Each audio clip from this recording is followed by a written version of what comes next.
Can we get to this debate, please? Mr. Kirby. Jeremy, I've got everybody should be quiet when the answers being asked.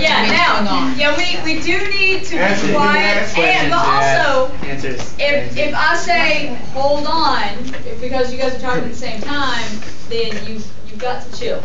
All right. Gotta go over. So, no, you're good. All right. Well, yeah, we have about 20-30 minutes here. Abortion, go. No. We'll say that one. Okay, Mr. Jeremy, to your first point, you said that. I hear we have a question in the audience. No, we're gonna have. I mean, we can go. Terrence, you'll like this. Terrence, it's good. Okay, because he's a fellow conservative. All right, Jeremy, you said that Republicans don't understand what the middle class is because they've never been there, but Mr. Obama, which graduated from Harvard and also attended Columbia, and Nancy Pelosi, which is a Democrat from San Francisco, do you honestly believe that they understand the middle class? All right, that's a great question, Mr. Brandon Kirby, but you can look at my speech anywhere in here, see where I said those words, I'll give you $100. First of all, I never said that. I'm saying a lot of Republicans come from that same class where they can't relate. You know, they don't. I'm not saying that all of them are rich. I'm not saying that every Republican has this great fancy life. I'm just saying most people in the lower levels of society don't fit the ideal prospects of the Republican lifestyle. But Mr. Obama bailed out Fortune 500 companies like GM. And that's correct. Obama ain't my boyfriend. I ain't rooting for Obama. I'm just saying he got good policies. And when we had a Democratic Congress, they passed the stimulus package. So what is that? And I'm not saying, but for a stimulus package, they're looking out for the country as a whole, not one class, not two classes, everybody. They're looking out for the whole thing. When they make plans like that, they're not just trying to say, well, I'm trying to help my buddies out, or I'm just trying to help poor people. They're trying to get something that's going to stimulate the whole country so we can all work better as a whole. But it hasn't stimulated the country. Actually, it's shown whether it actually has stimulated. It hasn't stimulated in the way that some people may have perceived it, but there's actually been some stimulation throughout the economy. But they promised that the stimulus I just package, got a job, so yeah, it worked. But they promised the stimulus package that unemployment would be under 8%, and today it's at 8.8%. The stimulus package was passed last year. I have no clue what's going on, so I can't say anything. Abortion, come on. And that's correct, you know, but the main it's not exactly that, because in Congress, Republicans aren't exactly working with the Democrats to really push for things to help follow up behind the stimulus package. They're sort of holding their deadlock in the Congress because it's one of if you don't rub my back, I won't rub yours type situation. People aren't willing to work across the aisle. People like John Mayer. Why should they? They're entitled to their own opinion. It's not entitled to being your own opinions. It's using hostile politics just to get your own agenda passed and holding on things that can help millions of people just because you want to be selfish and not work for the other side no matter how many ideas. Isn't that the pot color?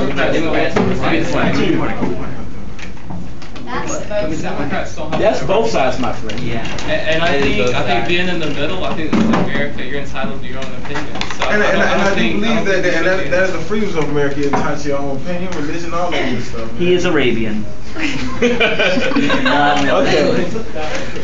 Okay. Just to talk to you about your I made a couple of notes here while you're talking.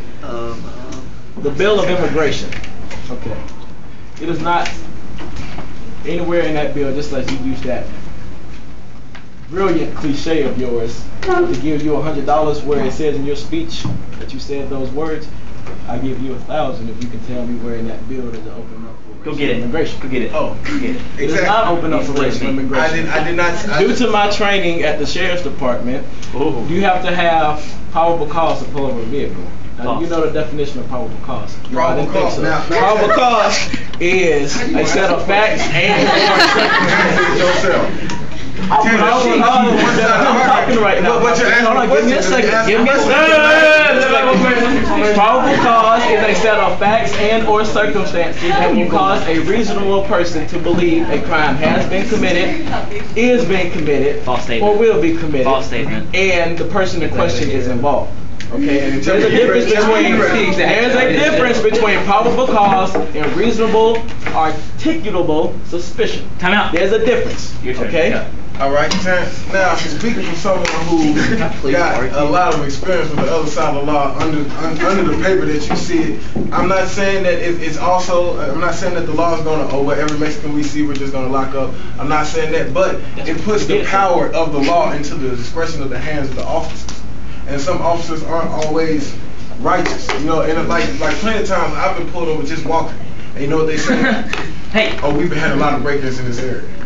Because I fit the demographics of someone who will be breaking in. And so that now the law doesn't state that they can pull me over just for walking or that I'm doing anything suspicious, but it's happened. So why can't it happen to these people? Did they pull you over? Did they yes, sir. I've been pulled over, I've been handcuffed, I've been read my rights and everything and let go. Just for walking. Okay. Well, in the wrong neighborhood, the wrong time. So Terrence, you can't say that just because a law doesn't state something that it won't happen. When you put the power in the hands of officers, they make the laws now. No. That's what that law does. They enforce the law. No. They enforce the law the way they want to interpret it. And no, hold on, time out. Cameron needs to go. And to another, hold on, just give me a second. And to your other thing about what did you talk about? The Los Angeles was called what the war zone? Okay, most of that time due to that period. Most of that time due to that period was due to the exclusionary rule. You know what the exclusionary rule is? Elaborate on that. Okay, the exclusionary rule, it's not a rule that was passed by Congress or state legislature. It is a rule that is what we call case law. Okay, a rule that was followed, that was implemented by judicial review. The exclusionary rule states that if an officer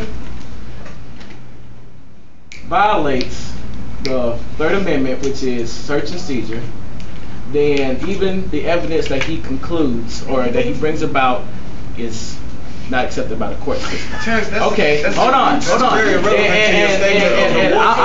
And I'm getting ready to get to you on your issue here. In California, in California in 2000, 2 narcotics officers had obtained a search warrant. Okay, a search warrant to search a couple of peddling heroin. Okay, are you taking the exclusionary rule? Okay. Okay. Is a legal The 2 narcotics officers went in, searched the house. They didn't find anything.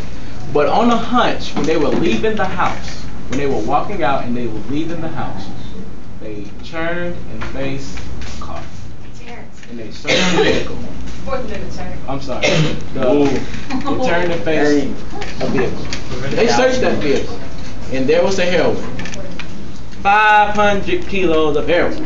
But when they took it to court,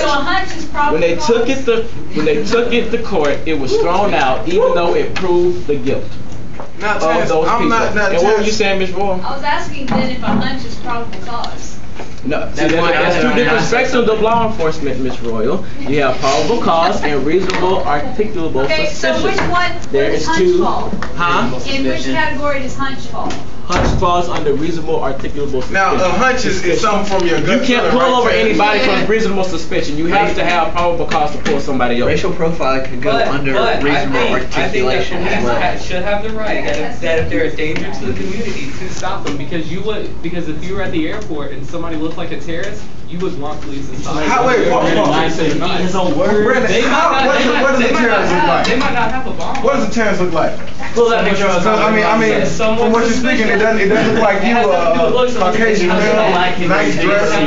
You want all terrorists to come in here dressed like Osama bin Laden with a bomb? All the terrorists that we've ever had on the plane has dressed up in a suit and tie when they get onto the plane. It's how they act. And even though they might stop somebody at the airport, they don't have probable cause. They don't see a bomb on them. Terrorists wear suit and ties? But how they act, they do. Are they blue ties with red designs?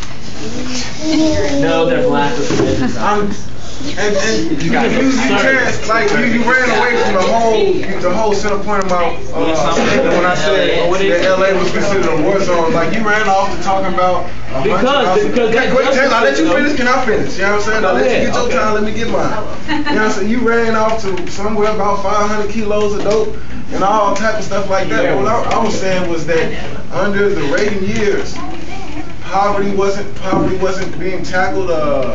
Drugs wasn't being tackled. Even though they had the war on drugs, it still was that was when the drug epidemic became at its worst in the United States of America. I mean, but y'all rather look over and talk about how he had great foreign policy and how he did this. But yeah, people with money had fun, but people was broke was getting broken. Really? Cameron's turn.